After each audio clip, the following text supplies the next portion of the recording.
Today I'm going to tell you 4 mini books that you absolutely must read. So if you don't like reading, you're not a big reader, these books are tiny. Look how tiny they are.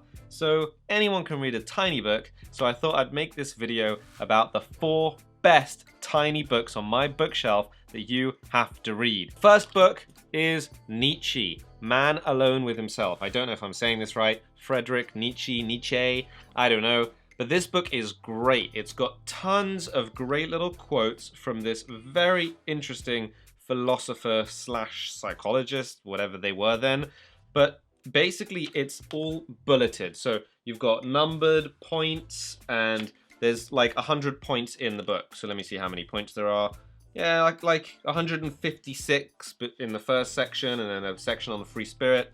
For example, number 1, and they get longer and longer. So they start small and then they become longer paragraphs, as you can see.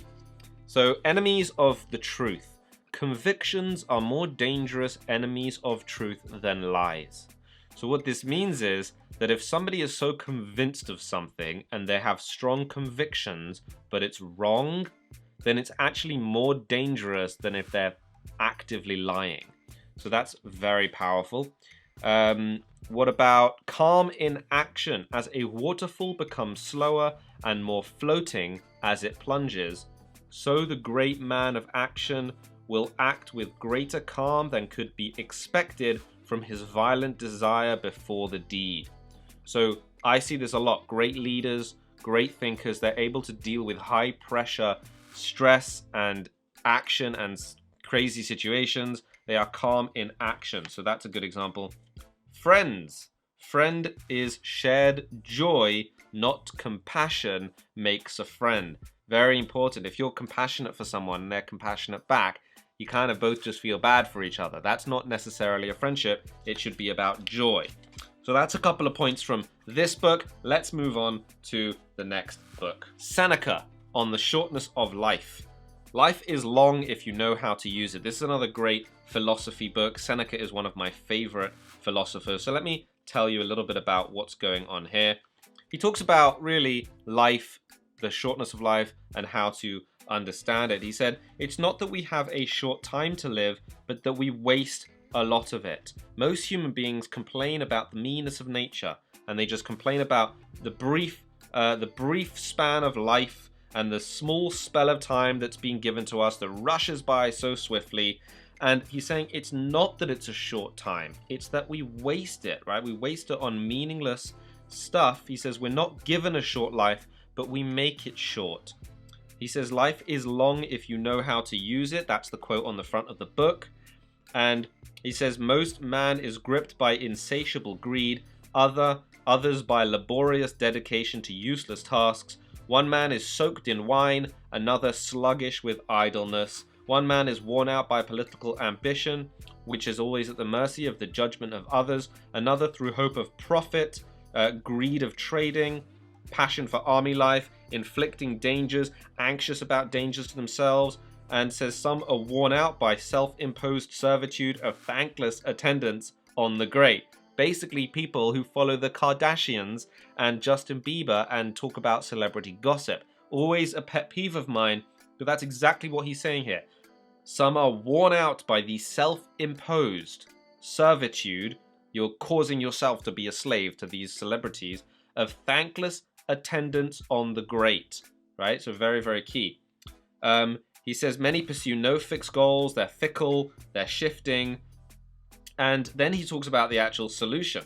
He says you all act like mortals in all that you fear and like immortals in all that you desire. Think about that, right? Things that we're scared of doing, it's like we're mortals. It could hurt us. But things that we like doing that are bad for us, we're going to live forever. It's fine.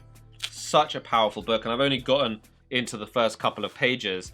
Very, very powerful mini book. Next mini book. The next mini book is Managing Oneself by Peter Drucker.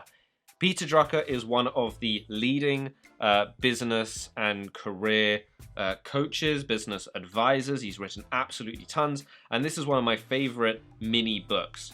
He starts with history's great achievers, a Napoleon, a Da Vinci, a Mozart. They've always managed themselves. right? But these people are rare exceptions, both unusual both in their talents and their accomplishments, to be considered outside the boundaries of ordinary human existence.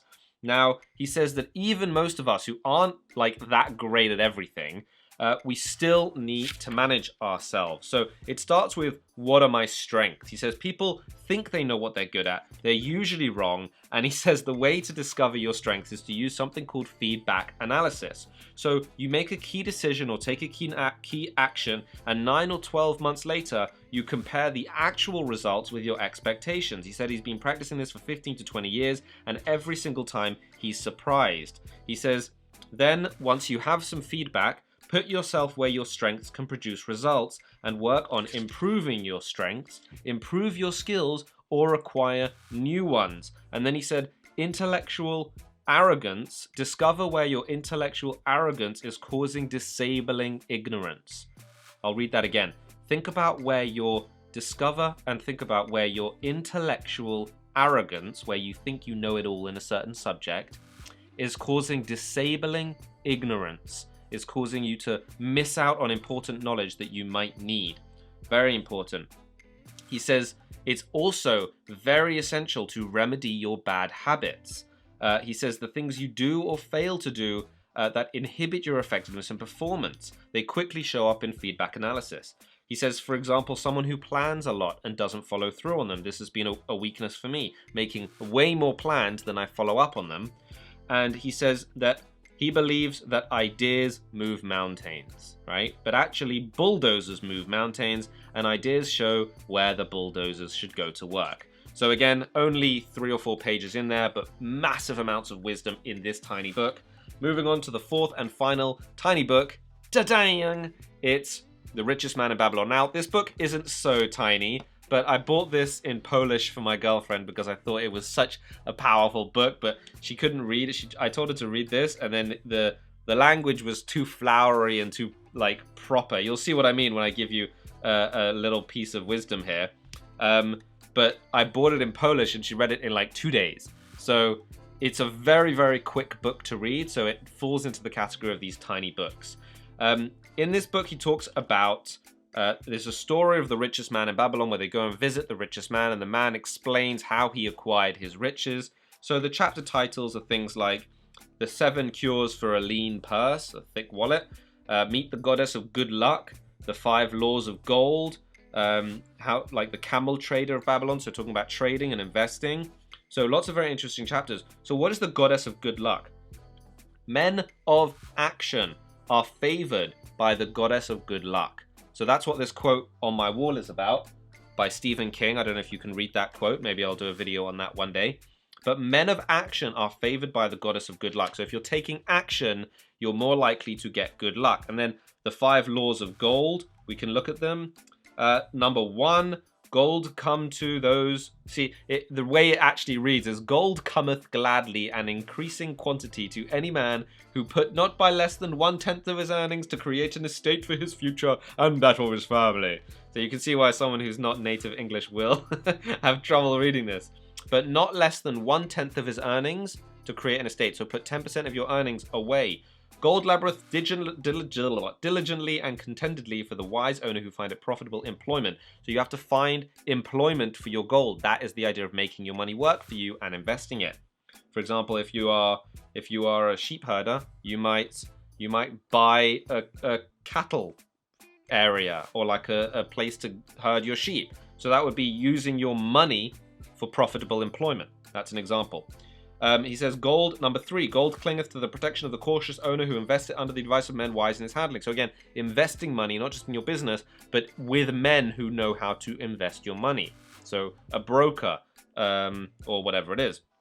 Talks about some ideas in this book. Number 4, gold slippeth away from the man who invests it in business or purposes with which he is not familiar or which are not approved by those skills in its keep. So if you're investing in businesses you have no idea about, not going to work.